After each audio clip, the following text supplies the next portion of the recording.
Hey everybody, welcome to Player Driven. Here's what you're about to hear on today's episode. Today we're joined by Shawn Layden. He's the former CEO of Sony Computer Entertainment of America, and we're also joined by Lewis Ward, the head of gaming research at the IDC. We talk about all things gaming. It's a really exciting conversation. We talk about how constraints spark creativity and how having a limited number of resources allow you to think differently. We talk about how indie studios must embrace self-sufficiency in today's market and what it's like in the world of funding. And then we talk about how the gaming economy is evolving. You know, we have the Switch 2 announcement that came up, and how do the prices catch up from where gaming is to where we are today? It's a really fun conversation. Shawn and Lewis are great together.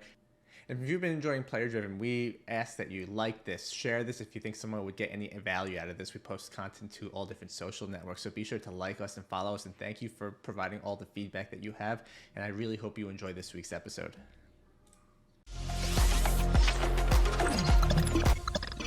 This episode is sponsored by Nexus Mobile. I've been using the Red Magic Pro 10 for about 4 weeks now, and strangely enough, what really excites me is the form factor. It's a big screen and it is a big phone, but it fits in my pocket really nicely, probably better than my Fold 5. There's no camera bumps and it lies perfectly flat on the table, which blows my mind. It feels slim and it's solid, and check it out on Nexus Mobile. And be sure to enjoy today's episode. Good morning, good afternoon, good evening, everybody. Welcome to Player Driven. Greg here. Today we have a really exciting episode. We are joined by Shawn Layden, and we are also joined by Lewis Ward. Shawn was with Sony for over 30 years. He started as a producer over in Tokyo and made his way up to the president and CEO of Sony Computer Entertainment of America. It is an awesome story. I'm excited to pick into all different bits of that. You can hear a lot about Shawn and lots of different things online. So we're going to try and take a different angle here and learn some new stuff.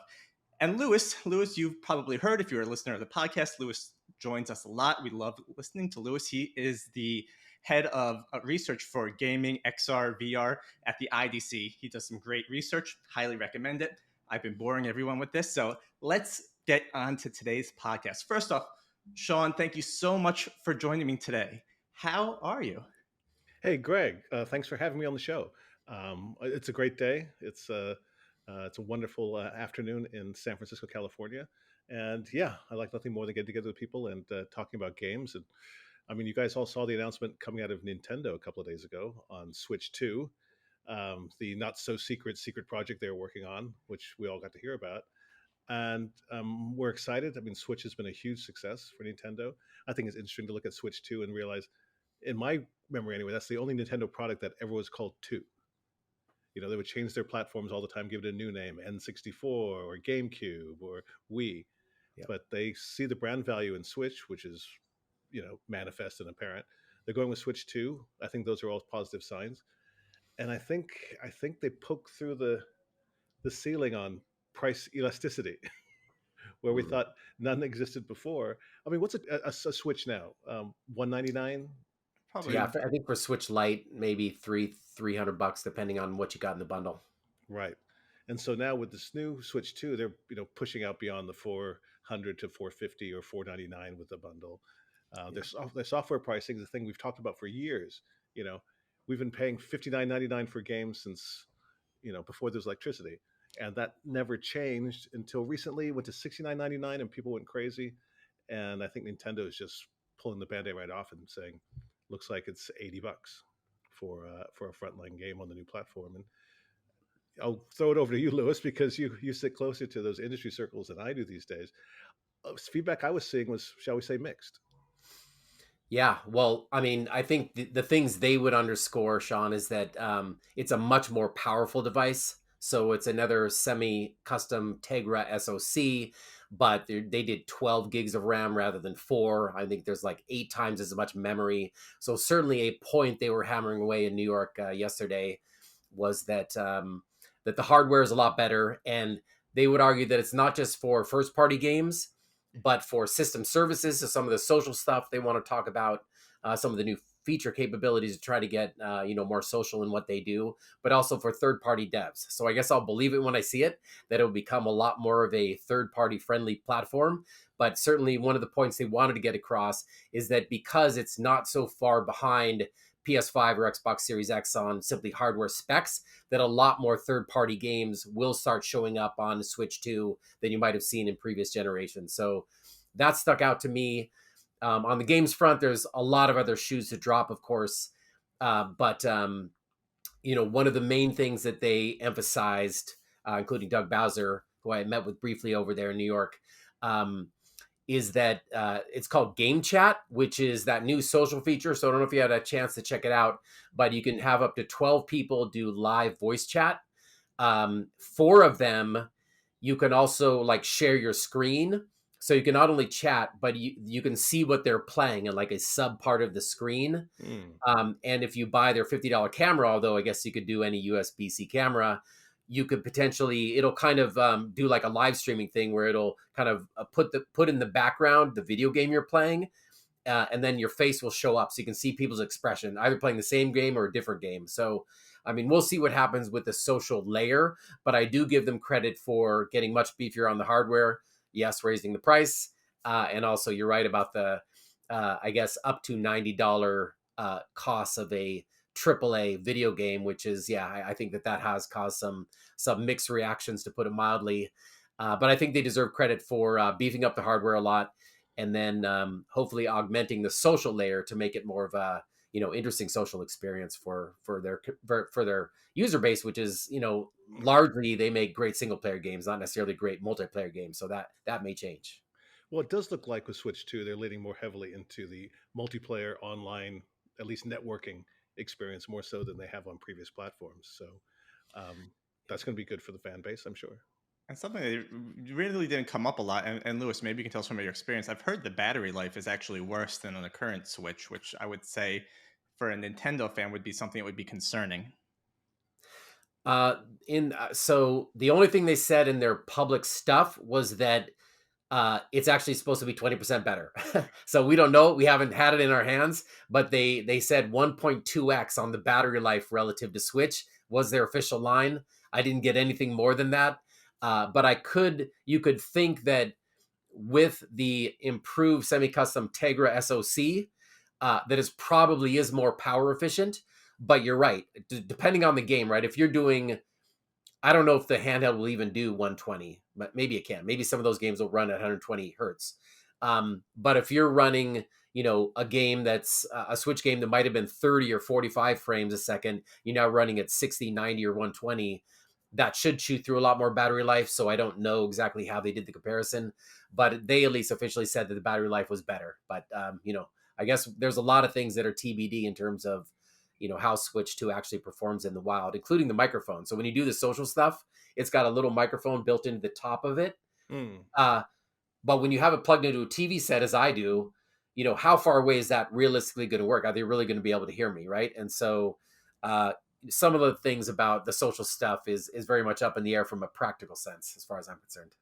It's giving me Microsoft Mixer vibes, It's, hey, we're going to create our own social streaming thing. Like, good luck against Twitch. Yeah. Yeah, we'll see. Shawn, I don't expect too many of the cameras to sell, because I believe there's exactly one title that has the camera built in and it doesn't launch until July. So I wouldn't expect it to sell like hotcakes out of the gate. Shawn, you've been a part of something like this before with PS4 and the Vita. Rumors leak online and people are talking about, Switch 2 was not a great kept secret, right? But, people were leaking what's going to be what, people are wrong. Does it build up nerves for the people within the company? Like, oh no, this is going to leak, or is it good? Like, what is Nintendo's vibes before walking out tomorrow or yesterday and presenting this stuff? Well, first of all, I would be the last person in the world who would try to predict what a Nintendo vibe feels like. They've been super successful, been in the business 100 years if you count their playing card business. They have a way of approaching this market which is unique to themselves, which is why we often talk about the PlayStation Xbox rivalry, but Nintendo kind of has its own lane that it owns and operates, and it's very successful. And that's not diminishing it at all. In fact, it just shows how well they've defined where they find their place in the world of entertainment, and they've captured that and done very well with it.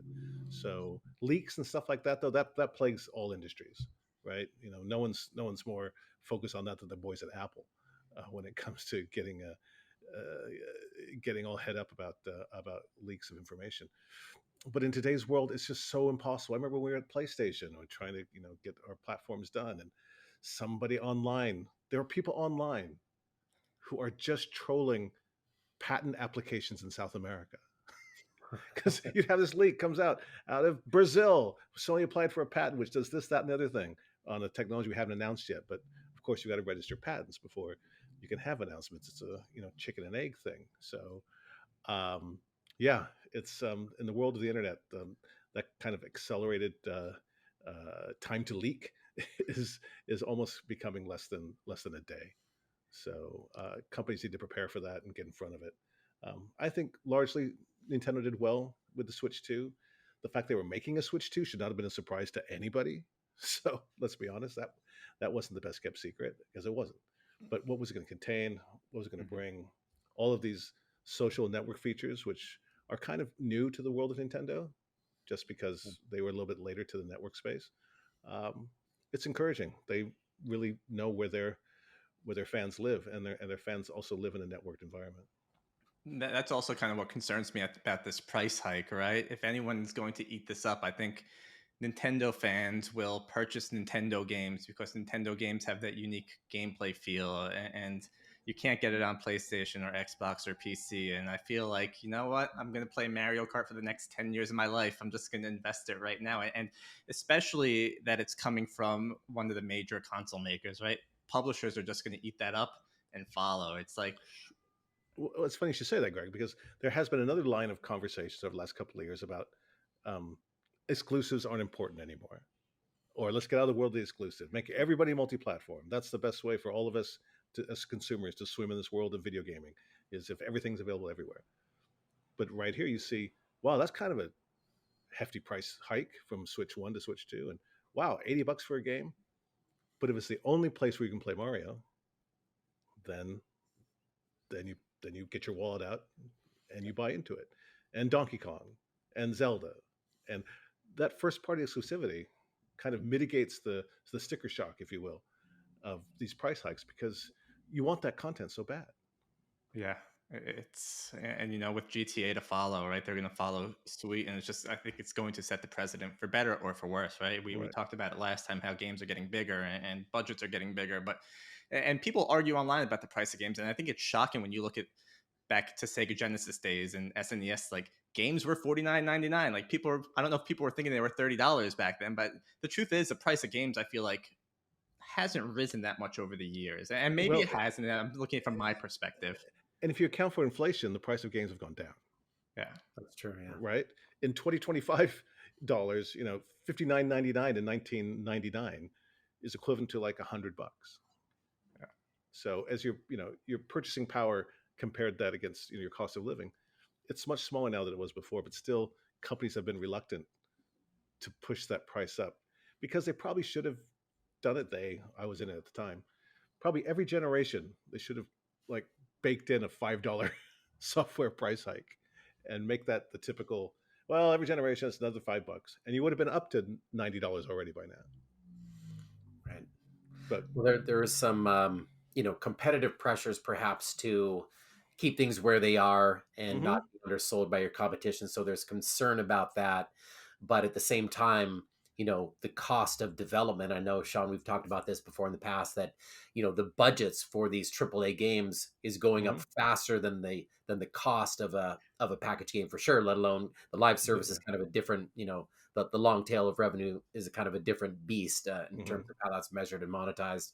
But just in terms of the size of the game and the amount of hours you must invest in it, and sometimes it doesn't even get to market, right? Plugs get pulled after Mhm. potentially hundreds of millions of dollars invested. Uh, but but you're right that in it, if you rationalize the cost of some of these games relative to how things used to cost, the hike doesn't seem as bad over time as it would appear otherwise, given inflation. Correct.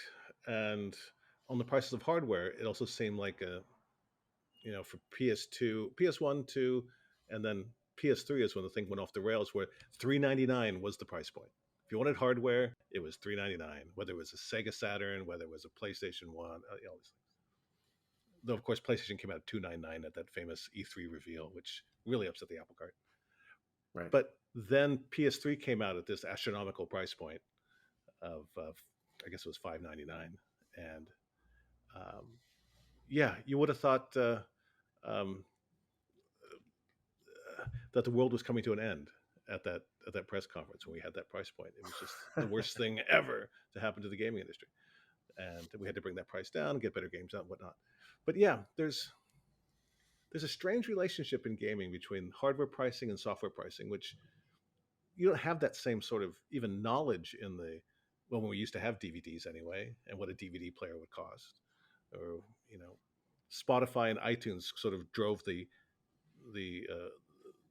rational price point of music to $0, which was not great.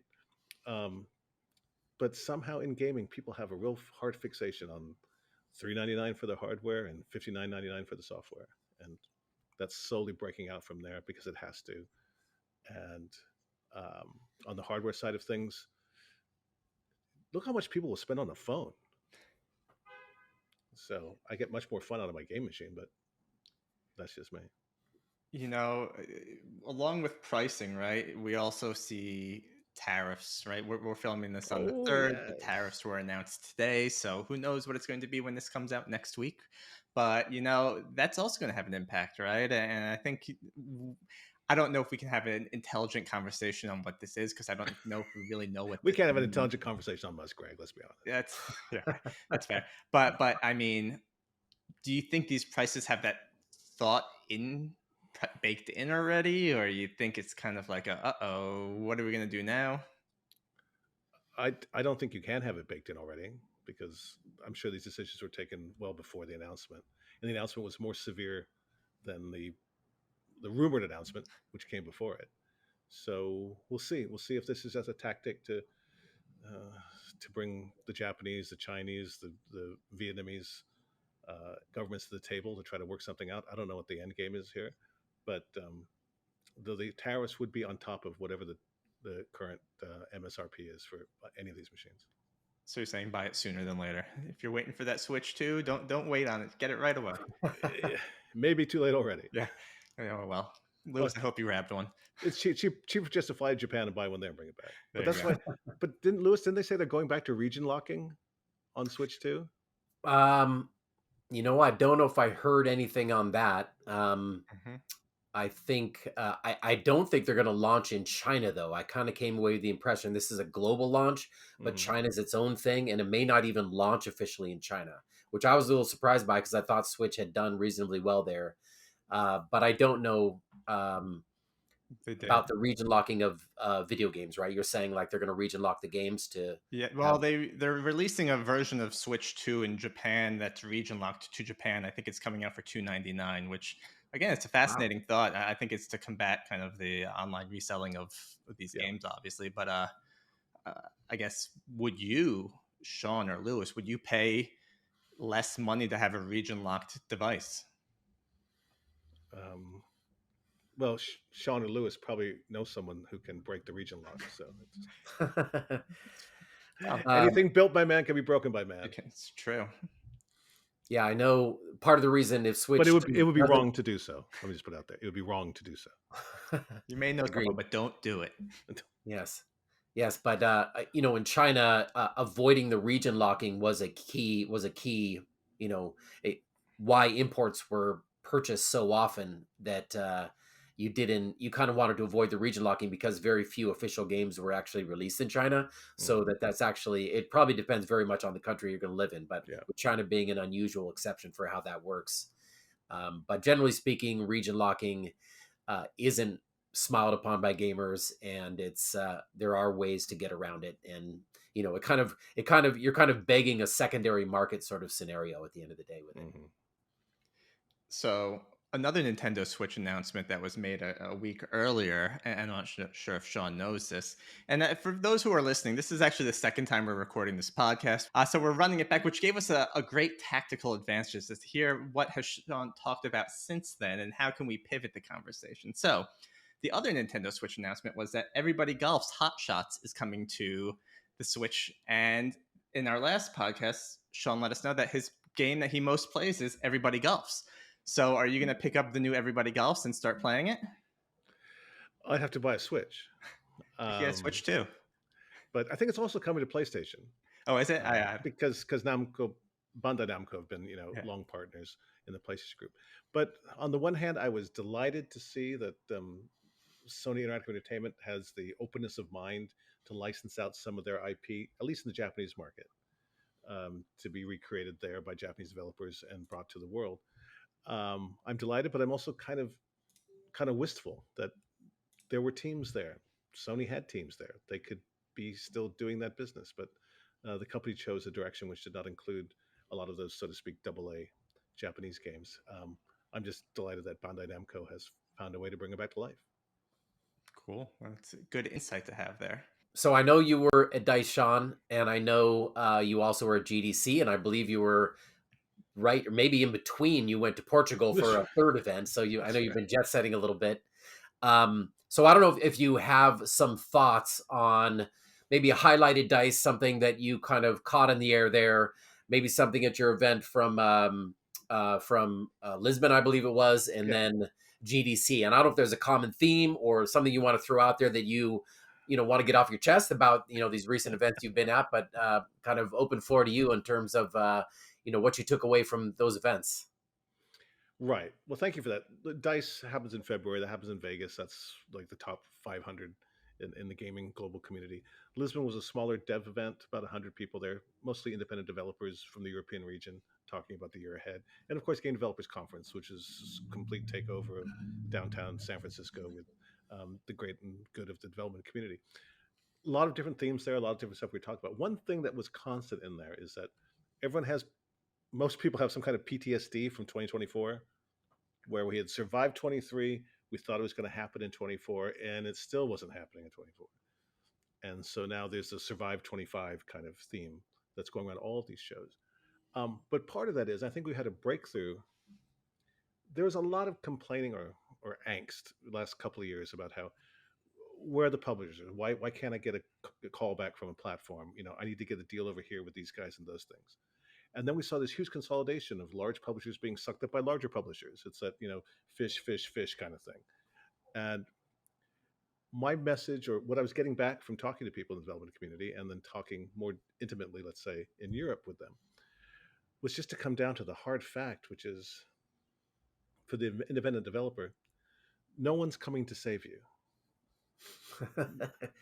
No one is going to come Deus Ex Machina with a big white knight, pick your metaphor, to come in and say, I want to give you $300 million to get your vision out in the marketplace. That really didn't happen much in the past either, but it did happen from time to time. Mm-hmm. But right now, I think the big publishers, whether you're EA or Take-Two or Ubisoft, or if you're platforms like Microsoft and Sony, as we spoke earlier, Nintendo's kind of a different highway. Those big players are all trying to figure out what the future is going to be like for them. They're the cost of running those kind of publishers, those companies, is enormous.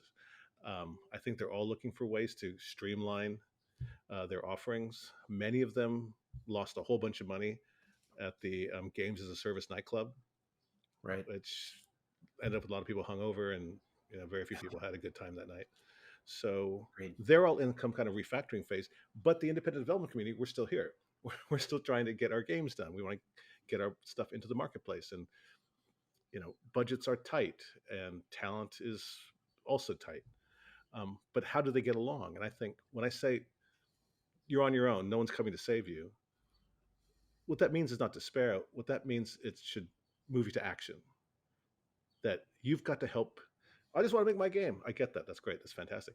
But you got to find a way to pay for that game and finance that game and get that game to market. The finance, the management of the outcome, and the route to market, those are still enormous challenges. And in a days gone by, you had a big publisher who put their big arms around that and said, "Don't you worry about that kind of stuff, and you just go make your game, and I'll take care of all this other thing." But that's not true anymore. So this is a long-winded way of me saying we need new business models in the marketplace. We need to find new partners to help us get our games out into the world. We need to sit back and go, I've got a team of a bunch of these people, most from the Call of Duty team or whatever I hear in these pitch meetings. and we're going to come together and make this game. It's going to cost $200 million. Please give us money. It's just not going to happen anymore. It's people are going to say, what have you shown to prove revenue? How have you achieved in the past? I've always found it's difficult to bet on a team's first game if that team has never built a game together before. Right. Oh, but they're all all-stars. I got all the all-stars together. Sometimes a team of only all-stars is not a good team formation. Ask LA. Exactly. Or I remember that one year when like US or Spain played the Greek national team for the FIFA International Basketball Association title. And they were beat by a Greek team who weren't on the charts, who weren't ranked so high, but they were 10 guys who've been playing together for 6 years. You know, we put out the dream team, which worked the first time, but then got really not so consistent over time because 5 huge egos in the room. It's a lot to manage. So I think game teams are better served now if they find a way to focus their ambition, to come up with budgets that are definitely in the sub $100 million range. Ideally, work on a small project together first, so you understand the dynamics of the team. You know, I love to talk to teams. Go, have you guys worked together before? Oh yeah, well we shipped a couple of mobile games, and well, tell me about that. What was that experience like? What did you learn? You know, how did you learn about your organization, and how did you manage it, and how did you then adjust your milestone setting? You know, nothing substitutes for the experience of having done a thing. And I encourage all the independent studios to get small projects off the ground just to show, you know, proof of compatibility as a workforce, and then, you know, work on maybe bigger projects later. So in order for that to happen, funding needs to come in. And now VCs have had a hard time finding success in the video game world because they're always looking for the hockey stick and for the big inorganic growth, that punch out. And that's super hard to predict. Mostly you can't predict it. You know, I want something like a Fortnite. Even Epic didn't know they had a Fortnite when they were building Fortnite. No, it kind of fell on its face right out of the gate, I believe, for the first year or so. I'm old enough to remember when it was a $60 game. And then they folded that tent. They ripped out the Battle Royale piece. Right. They knew what to do with it. So I would say that, you know, what I think Tim Sweeney Company knew what they once they hit upon that formula, they knew how to scale it and what to do with it and how to build it into a live service game. I go back to, I think, Flappy Bird, if you remember that. Yep. It was like a huge hit, but then the guy didn't know what to do with success. He had no plan. You know, that's obviously a very different beast. But I think, you know, from my much more limited perspective, Shawn, it's that, you know, succeeding is very, very hard. And just getting the game to the point of launch and hopefully having a relatively warm reception is hard enough. But then knowing what to do once you've actually succeeded is as much a challenge as anything else, because you know, you can still keep going off the rails a million different ways even after you've succeeded the first time. Absolutely. And to think that at your first, I hate to use sports metaphors, but like at your first swing off the plate, at your first at bat, you're going to hit a home run is not a reasonable expectation. Be nice if it happens. Oh God, yes. We'll all be clapping. But that can't be it. You can't go into a project for your first time as a team you put together to talk to a publisher and say, this is what it's going to cost, this is what I'm going to do. My break-even point is 6 million units. Well, it almost leads to the idea that smaller is better or constraints are better, because I know you've been lamenting the loss of some AAA, you know, publishers or AA studios. Yeah. And you've got this small tier of, let's say, very creative individuals, tons of passion, some raw talent in there that probably needs to be mentored in the right way to really get to where it wants to go. And then you've got giant AAA studios that can muscle you out of your market share, even with a mediocre game or whatever, right? But in the middle is kind of where a lot of the dynamic stuff happens. And if I'm hearing you right, you're almost recommending that studios today don't try to swing for the fences. They try to scale back their ambitions to less than $100 million games, get their teams right, get their strategy right, get all the pieces, you know, that they could possibly get right, you know, kind of lined up for success at a much more, at a much smaller scale, and try to hit a single, let's say. I don't know if that's how you feel. That you said new business models. That's not really a new business model, but it may be a reaction to what has happened in the past couple of years. and a way for companies to perhaps, get around that corner into a successful place if they kind of, constrain their ambitions a little bit and, try to make a game that maybe not has a huge profit margin, but at least turns a profit and sets them up for, succeeding down the line. Everything you said, Lewis. I think the the missing dynamic, or there's still an understanding that is not quite sufficiently baked in my view, that when you're working on a game project, you're working on a team project. Can that team work together? And do you want to spend $100 million to find out the answer to that question, or do you want to spend $20 million to find out the answer to that question? And Depends on whose money it is. well, indeed, but now more and more it's becoming the money guy. It's one thing when you worked in this huge conglomerate and the gaming was a division of a larger multi-billion-dollar corporation, and you can get away with a bit more largesse around the cash. But if it's you've got money guys, put money in, they want to see an answer to come out. That's why back in the day you'd have like Polyphony, the team that made Gran Turismo. Their first game was Motor Toon Grand Prix, a highly animated, stylized, cartoony racing game where they got to learn how to work as a team and how to make a racing game. And what does that look like? We don't worry too much about the hyperrealism because we're kind of this anime sort of world. But you learned how to do that. Ghost of Tsushima from Sucker Punch, one of the best games, most luscious games of all time. They began doing the Sly Cooper Saturday morning cartoon PS1 game. That's how you elevate over time. Last of Us 2 began with Crash Bandicoot. So you look over the arc of a studio's achievement, and you can see exactly how that works. You can look at Insomniac from Disruptor to Spider-Man and everything in between. But for some team to come together and say, we're going to change your life, we're going to change your world with our first game right now. Okay, my suggestion is just limit your exposure. If you're going to lose money, lose 10 million, don't lose 100 million. But try to keep it in. And so you mentioned the word constraint, Lewis, and that's something we talked about the last time we got together. Was, I think part of our challenges in console gaming sector now is that the tech is so good. It's so impressive. It has, you have terabytes on your hardware. You have, 80 gigs on a double-sided Blu-ray, and you have the network, which scrolls to infinity. You have GPUs and CPUs now that can render you 60 frames per second at 4K levels without skipping a beat. And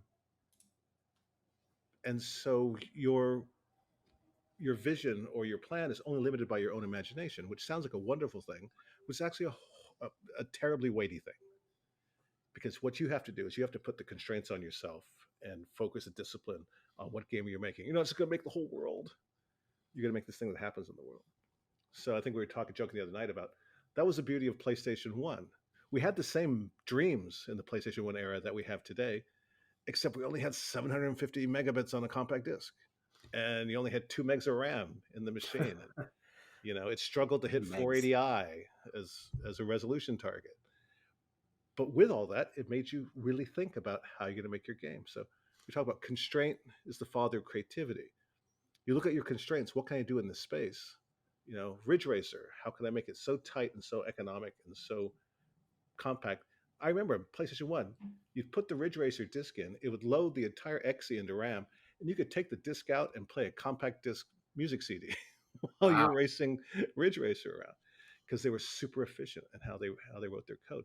That continued through PS1 and PS2. A lot of tricks on whether it's like Silent Hill going, oh my God, what are we going to do? We can't have the draw distance into the village. Oh, more fog. Okay, more fog. Solve the draw distance problem.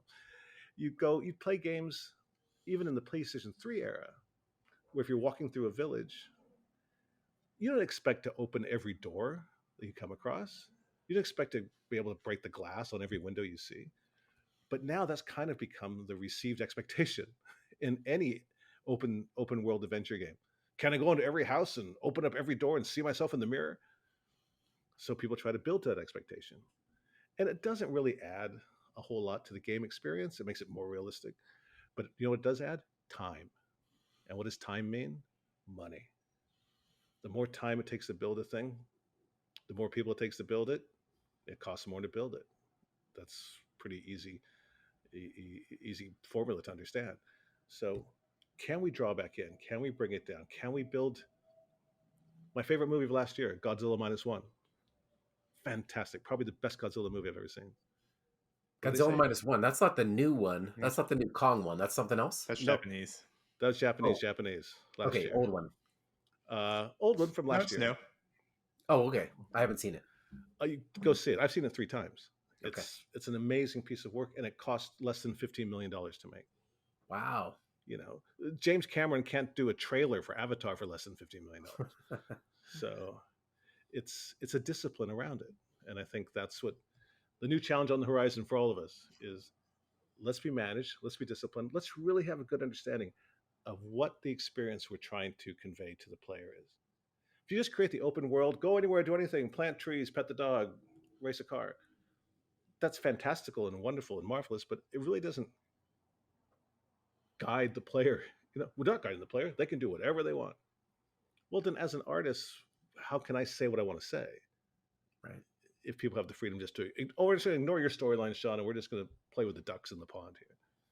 Right. Great, but I paid for all of that, and now you're not even playing it. So, Well, it's almost like if you want to do that, then make a game creation platform like Roblox or Minecraft. or UEFN or whatever. Just give them the tools and they will go do. I saw Eggy Party at GDC, and I'm actually going to do a follow-up interview because they have like Eggy Code where you can mix and match and do these pretty amazing mini games basically.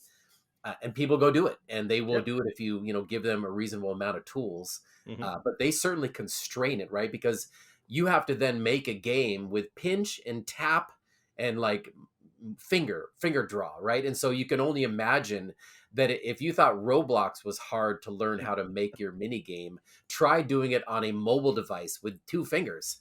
And so I was very impressed by that idea. But I mean, I guess circling back to your point is, yeah, if you have this grand vision that isn't necessarily bounded by the technology in some meaningful way, then maybe you're better off turning tools over to a community that is willing to go build those things, and they'll lead you down the lane of this specific instance, which is very good at this and is a lot of fun and drives a lot of traffic and hopefully makes a lot of money.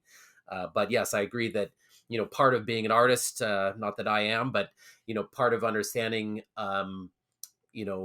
whenever you're creating anything is your choices of what is in and what is out will inherently make other choices for you, and that point of view is expressed to the gamer whether you like it or not, and hopefully they do like it, but those limits also allow you to play with preconceptions about what those limits should be able to do and things like that. So roundabout way of saying I think I get what you're trying to say there.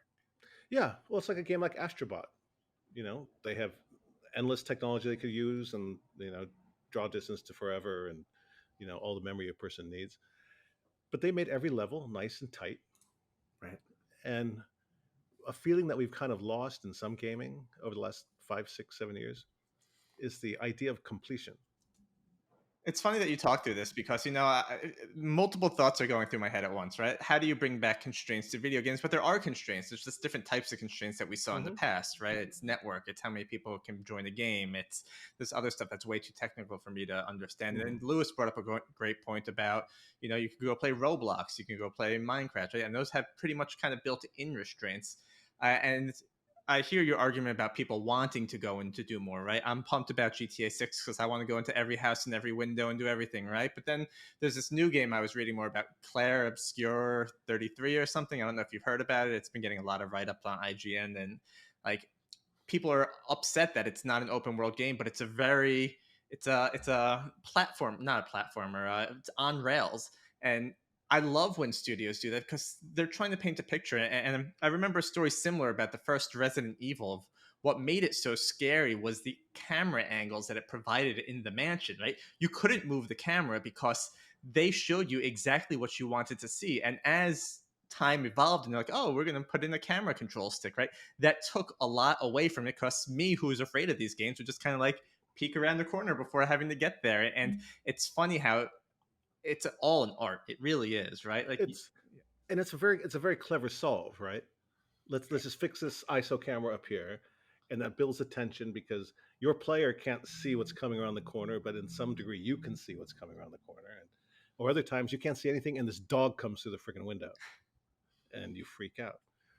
But you look at something like Gran Turismo, which authentic cars, a master achievement in creating a driving simulation. All the feel and everything was great. But the one thing people remember the most about GT was that they moved the camera.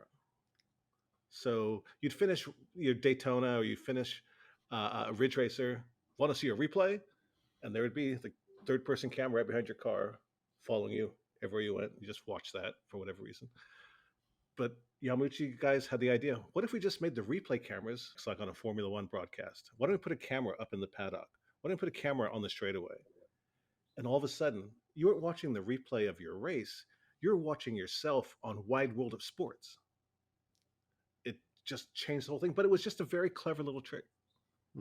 It didn't take a lot of programming around that. It was just design thought, what if we move the camera? I could tell you as a fan, Gran Turismo 2 made me go out and buy a PlayStation. That and Siphon Filter. I'm just like, I want to play these games. I'm going to buy a PlayStation. And I was terrible at Gran Turismo. I'm not a simulation driver, I learned. But it is a beautiful, I mean, to this day, right? It sets the standard on just what a beautiful game it is. Yeah. And I love Siphon Filter. That's a series I wish that PlayStation would come back and put a remake out there. That's going to end up being some Twitter bubble somewhere. Yeah, I know. Layden calls for Siphon Filter resurrection. But I think it's a great story. But it's also tight. The narrative's tight. The scenes are tight. Gabe doesn't have too far he can roam. But you keep that corridor of action packed right to the end. And it could be like a John Woo movie. And I think that's a better experience than aimlessly roaming around an environment with your 9mm looking for trouble. I want to take a step back, if you don't mind. If you still had to go acquire companies and you were with PlayStation, you made some great acquisitions over time, and you said some things you'd be looking for. Teams that work together, delivered together, put out a product, right? It doesn't even have to be super successful, right? The teams have to mesh and gel, right?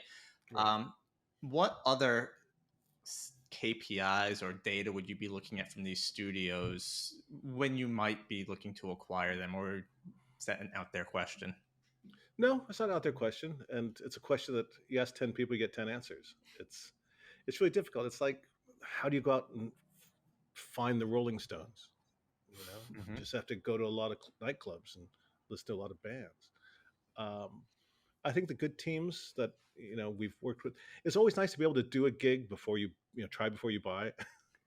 Like even with Sucker Punch or with Insomniac or with Naughty Dog, we did what we call like external development deals. We contracted for hire. We made this, a royalty payment build out and all of that.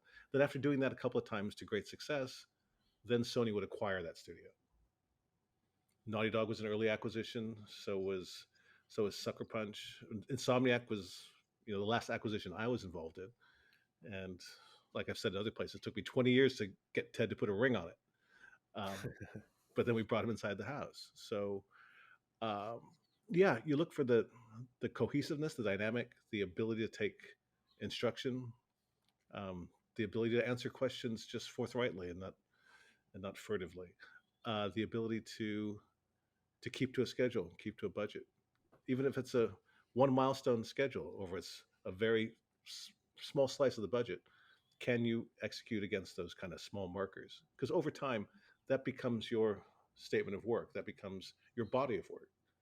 That, no, I haven't had Grand Theft Auto success or I haven't had Fortnite success, but I had to deliver against these milestones. We succeeded in those deliveries. Games were pretty good. I think that's an excellent place to start. Sounds like trust. You need to trust them. Yeah, because you can't be there 24/7. Yep. Kind of a flip side of that. We talked about publishing, and you've talked about it with Destin quite a bit. I mean, everyone's been talking about it recently, right? The publishing model is broken. I think it's known. And you called out Ben Cavallo from Midwest Games, right? He's trying some things like shadow publishing, some other things out there, right? Again, no answer here, right? But what can help change the publishing game? What would be a magic bullet that can at least start those conversations, right? Is it just controlled by too many or too few companies that there's no innovation there? I think there's at least two different dimensions that the answer is going to be found in. One is um, the old model doesn't work anymore. The old model where you're a developer, I'm a platform or a publisher, and I think you've got a great game. I'm going to give you all your dev costs. I'm going to own your IP, and I'm going to put it out in the world, and we're going to market it, and it's going to hit some success metrics, hopefully, and you'll get some profit sharing out of that. But we decided 70/30 was the way to go because I've got to handle all these costs. I've got to get a compact disc printed. I got to put it in a plastic case. I got to get it on a truck. I got to get it to Best Buy, Target, whatever. That was the old model. In the new model, your publisher slots you in a digital store, pretty much. And so you wonder about the equities of like a 70/30 split when the real lean in that the publisher's giving you is not like it was when you had to print discs and buy trucks and put posters in the window at GameStop. So those realities have changed, but the underlying fundamentals of the business model haven't changed. So I think there's a disconnect there. I think there's also, it's the time of the season. There was a time, right, when movie studios had carpenters and electricians and light guys and script people on the lot all the time, even if a movie wasn't in production. Just a burn rate. And then over time, the movie studio said, holding that all, in stasis, that's a lot of non-performing assets we hold for a while until they have to get into action. So they started busting it out into you just buy those pieces as you need them, bring them on the team. That's why every movie is its own company. I didn't know that until about 10 years ago.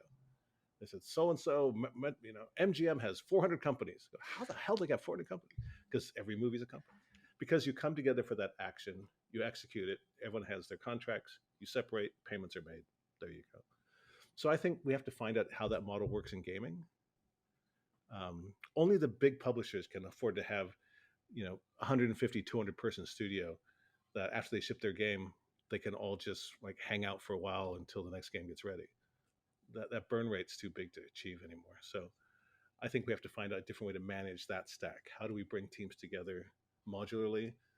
Here's game design, and now we need to bring on some programming asset, and here we go. Let's talk about what the music's going to be.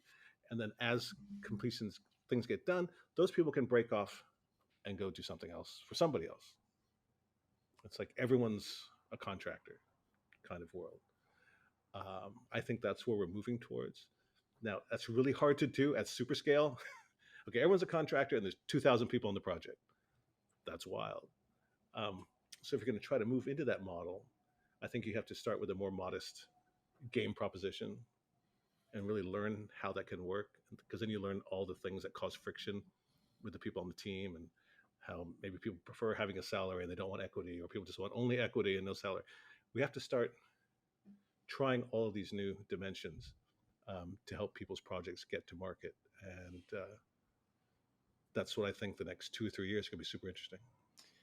Yeah, it's fascinating. I think, I need to think and really cook in what you were just saying, right? It makes a lot of sense. I'm trying to think like it's now about the tool set the publisher can offer, right? How do I get a piece of these tools so I don't have to go out and buy them on my own, and whatever, right? I'm just trying to think out loud. And then we talk to a lot of indies, and this is where we could bring in girls to make games. Like, how do we enable more of these people to create games? How do we say, hey, you know what? The AAAs are making games. A lot of indies are out there, right? How do we get tools into new people's hands to build these new projects? How do we help enable them? And I think there's a thing going on here, right? Indies are going to start to eat themselves up, right? It's just there's only so much time in the day for a game, right? So Right. how do we make sure that the right people are making the right games that stand out? And how do we provide them the tools and offerings out there that maybe they can't afford it? And I don't know if there's an answer here, but I'd love to learn more about kind of how Girls with Games operates. And then that might be the worst segue ever, but here we are. But torture as though it may be, thank you for the linkage there. No, I love it. I really do. I think it's a great project. I think it's something. I mean, women in games, girls make games. Diversity is important, no matter how you look at it. Oh, completely. And I think we always say, or I always say anyway, that to get more people playing games, we need to get more people making games. And those people making games have to look different from the people who make the games today. We can't feed the world with games based on the same, demographic that has been doing the game business for 30, 40 years. So Girls Make Games was an initiative began 10 years ago or so by a woman named Layla Shabir. And her premise was, let's build boot camps, bring 30 or 40 young women between the ages of 8 and 16 to come together in 30 days, work on a game project, and get to a demo in 30 days. And most of the games are written in Unity, so they have some proficiency around that.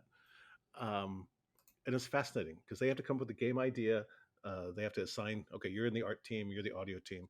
They have to make all the decisions themselves. Of course, we have backup from people in the studio would come and, you know, try to show them best practices. But it just unlocked a whole bunch of game ideas no one in my studios would have ever thought of, because you have to be a 12-year-old young person to find the attraction in that. They were really good, really a lot of social themes, a lot of environmental themes. Um, I don't know if those would be commercially viable per se, but I like the expansion of viewpoint, of perspective. You know, elements they learn in creating those games will help them make other games later. So that's what we need to do. And so for the market to get more people playing, need more people making, and to get more people playing, ultimately, I would like the game the game industry or the game machines to have the same penetration rate as television sets do. So how do you get there? One thing, I don't think you get there by only having 3 manufacturers. I mean, in my idealized dream, there's someday going to be, just like there's a Blu-ray format and an MP3 format or an MPEG format or all these different formats that are agreed by a consortium of industries. We need something similar along the lines of a game format. Like this will be the game OS. The architecture in the current version of PlayStation, the architecture in the current version of Xbox and of high-end PCs are all quite close now. They're all very similar. And any changes or any enhancements to that, like we like to say in the studios, only the dog can hear that. Well, we're going to have 20% more ray tracing. Okay. I'm not sure what that did, but okay. So if we're just making those changes around the edges, I think that means we have a pretty good core game format OS if the players could agree to come together and then license that out, just like we do with Blu-ray, just like we do with compact disc, and let people compete on content. Because I want more boxes out there. I want Bang & Olufsen to have a $2,000 game box of some kind with this crazy, technology behind it. And I want someone like a Hitachi to have a nice priced family game box, all providing the same format, but maybe, not always 120 hertz on one machine, or maybe on this machine you get, I don't know, more ray tracing. But in order to break through, to take gaming from not just being the most financially lucrative entertainment in the world at $250 billion worldwide, but make it also the most socially impactful entertainment in the world. We like to say, if you go into a bar and ask someone what their favorite song is, you get 100% return on that question. If you go into a bar and ask what's your favorite movie, you should get 90% return on that question. If you ask the people in the room what their favorite video game is, I don't know, 50%? Depending on what city, depending on what bar. So if we don't get out of this, these are 2 companies that build the 2 formats that all the games are played against, 3 companies, whatever. Yeah, I don't know how we grow. That's a fascinating point, and we touched on this last time, and I'm going to go back to kind of the Switch 2. And I'm going to start with Microsoft in mind, because I think Microsoft was selling at least the Series S at a loss, right? It was a loss leader for Game Pass, a loss leader for their other stuff. How much money do you think these consoles are pouring? I guess these companies are pouring into the console. Like, is it still a loss leader for Sony? Is there a reason they wouldn't want a unified format? I mean, at the end of the day, people know they have the better first party games, right? So if they had more people playing a joint system, I think more people would buy these games. Obviously, they want more people on their own hardware, but if you didn't have to make the investment into the hardware, do you save enough money where it's like, hey, this is, and obviously it's easier. It's not that easy. Well, you'll always make investment in the hardware. I mean, Sony's been making CD players since the beginning of time. Mm-hmm. They created the format together with Philips of the Netherlands. So they just wanted to be in there. The idea being that since we created the format, we can just be better than other people at the format. But Sony never licensed the Trinitron technology to anybody. And they had huge success with that. Everyone wanted a Trinitron TV. You couldn't buy that from anybody else. It's kind of, technology exclusivity. And they took that same attitude towards, and we'll make Betamax, and we won't license that to anybody else, and we'll keep that exclusive to us. And then VHS came out and said, hey, you want a VHS license? Line up right over here. And so they beat Betamax just by volume of hardware in the marketplace. And I think the fact that VHS was selected by the pornography industry as being the That's tape really platform what of drives choice. these companies, right? I tell you. Yeah. So it's difficult for a market leader to surrender, the monopoly almost of their business, with the idea being there's more software advantage in the long-term game. If I'm just contained to my 140 million PlayStation machines versus hundreds of millions of game machines in the world, my view is take the leap and the bridge will appear. But it's easy for me to say now.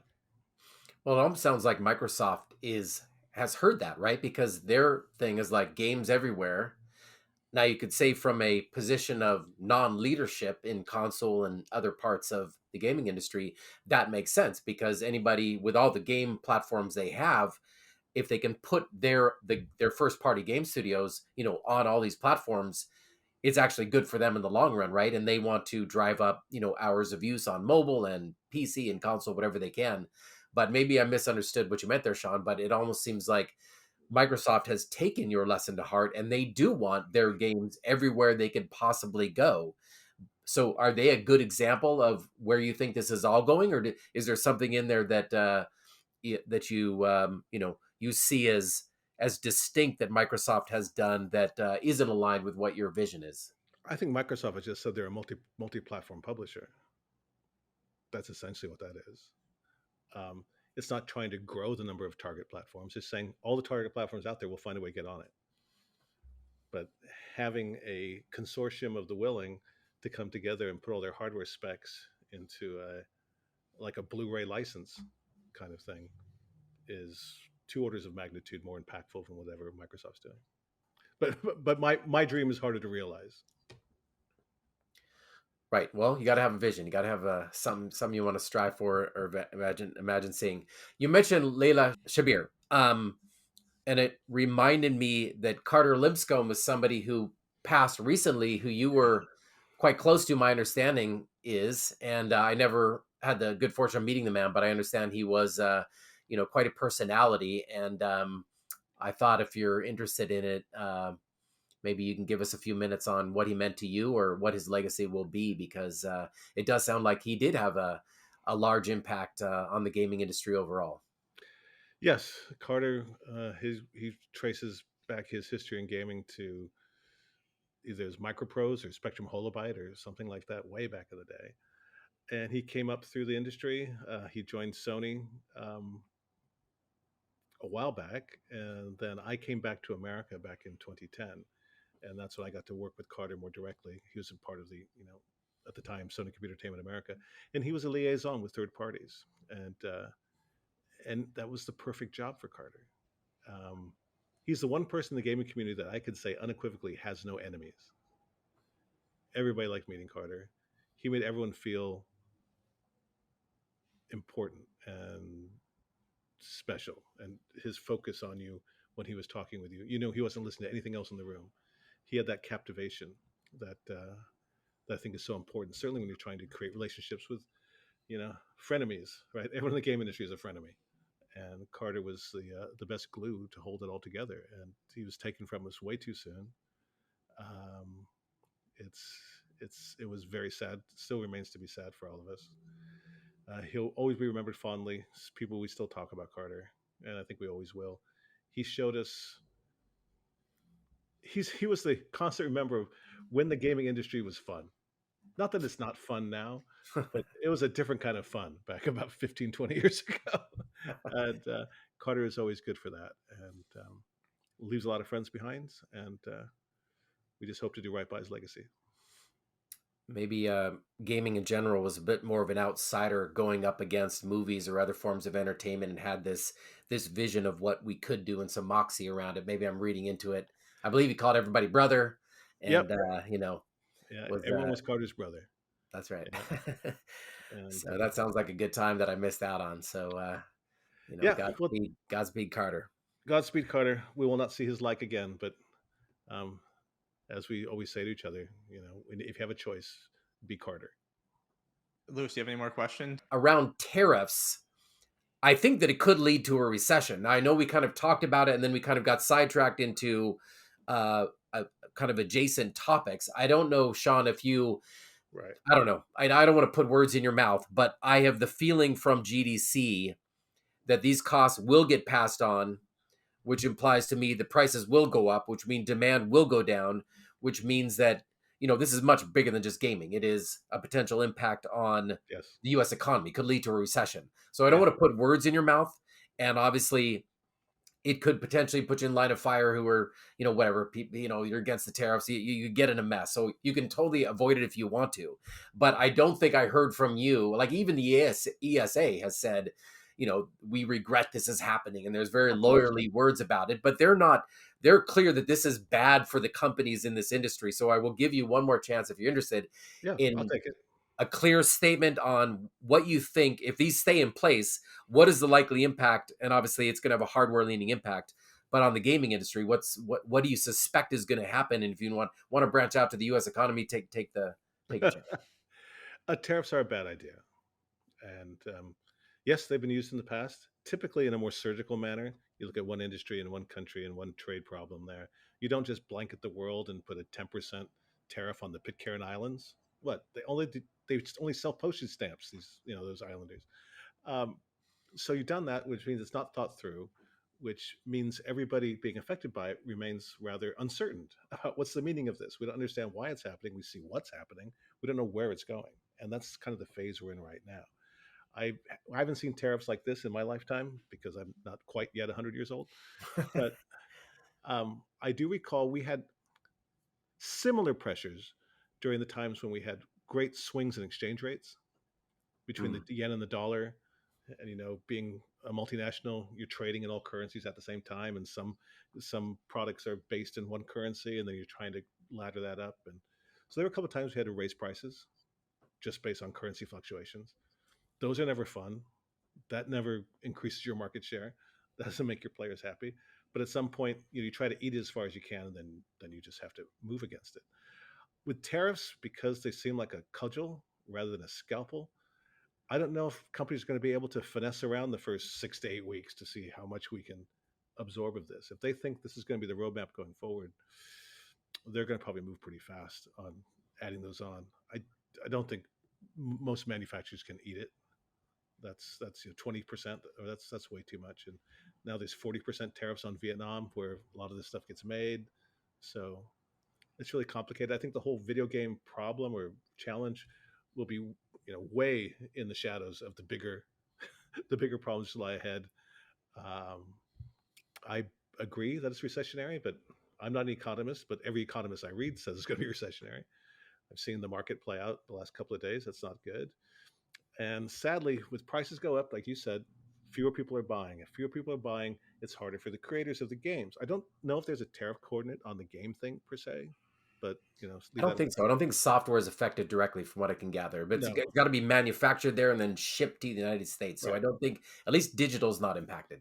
It shouldn't be, but the hardware is, and so expanding that footprint gets more challenging.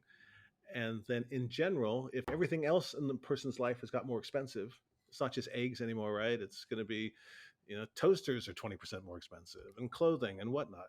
That's going to tell people my disposable income is now shrinking. Hmm. And sadly to say, number one luxury item in someone's disposable income is video games. Much Yeah. as I think it's, video games is life, um, it really isn't. So I think this will make people economize on their purchase of entertainment. And oh God, that's just such a negative spiral. Well, for like free to play games, I know that Roblox has massive user volumes and they have, 173 million now. I'm probably getting the number completely wrong, but a huge number of players. But they're also more than half of them are under 13 or something, and they just don't spend. So this was true at GDC also. with Quest, they were saying that they've had a new influx of teenage users of Quest 3 and 3S headset users, and they just don't spend. So they may put their time in, but I guess the flip side of the live service game model is if you go into a recession, it could follow that more people behave like teenagers without disposable income. They'll put in the time, but they Right. won't necessarily spend the money, and that leaves you with high operating costs, but not as much income coming in the door as you had pre-recession. That's purely me spitballing. Yeah, then I guess you have to sell more advertising against it. Could see some Which, more ads. yeah, let's see some more ads. Yeah, it's nothing good comes of this. I'll just come out and say it. Yeah. Going to be a tough ride this year. I'm predicting. That's one of my predictions. Yeah, Hate to glad leave we're it on a down note. Do you have any other uppers, Greg, to close on? Strong closes, as they say. Strong close. No, well, one thing we do typically on the podcast, and this was a different one just based on what it was, is I would love to know back when you were leading Sony, right? And you were in charge. What skill sets, like everyone's thinking, you have the coolest job, you're running PlayStation here, right? Like, what skill sets do you utilize on a day to day basis? Are you guessing not an engineer, right? But like, if you were to go to school, what do you go to school with to learn how to do that? I didn't learn any of this at school. I think what was the most effective in my life is I started my career at Sony in Japan in 1987. Uh, there's a completely different work ethic. The Japanese business of the 80s and 90s, it was crazy, working 14, 15 hours a day. Then I was the assistant to Akio Morita, the founder of Sony, for 5 years. And that was kind of my deep dive into what does management look like. And what I learned is management is really about walking around. It's about going and seeing all the members of your team. Just walk through the finance department, walk through the development department. And when you go up to people, instead of asking, "What are you doing?" which always sounds like kind of a pushy question, I just walk up to people and say, "What can I help you with? There's something I can do that makes you successful. Let me know. I can make a phone call. Don't ask me for too much money, but we could solve for those things too." But just giving people a place for their ideas to be heard. Everyone wants to participate in the company and its goals. They're followers, they're leaders. We all know that, but everybody wants to be a part of it. So, as a leader, I think it's incumbent on you to make sure that everyone feels that they're part of the journey, that they're just not in the baggage department being carried along, that they have something to offer. I love You it. want to find out It's, what at it the end of is. the day, it's the human element that ties us all together. Will help us become better people, and I think will let us all kind of excel to that next level. If you're a good person, you're willing to help people. I think that's the most important thing out there. Well, Shawn, Lewis, thank you both so much. This was such a fun episode. I've learned so much. Shawn, before you go, anything you want to plug, talk about? Again, Girls Make Games Scholarship Fund. We're getting ready to pick 3 more candidates to finance part of their college education in the fall. So gmgsf.com or .org. Go check out everybody and see if you can help us with our mission. Awesome. We will post it in our show notes. We'll talk about Thank it. you. You'll have it there. Again, Shawn, thank you. Lewis, as always, thank you. I think I'm going to talk to you again Monday. We'll figure this out. But thank you, gentlemen. I hope you both have a great rest of your day. Thanks, Greg. Thanks, Greg.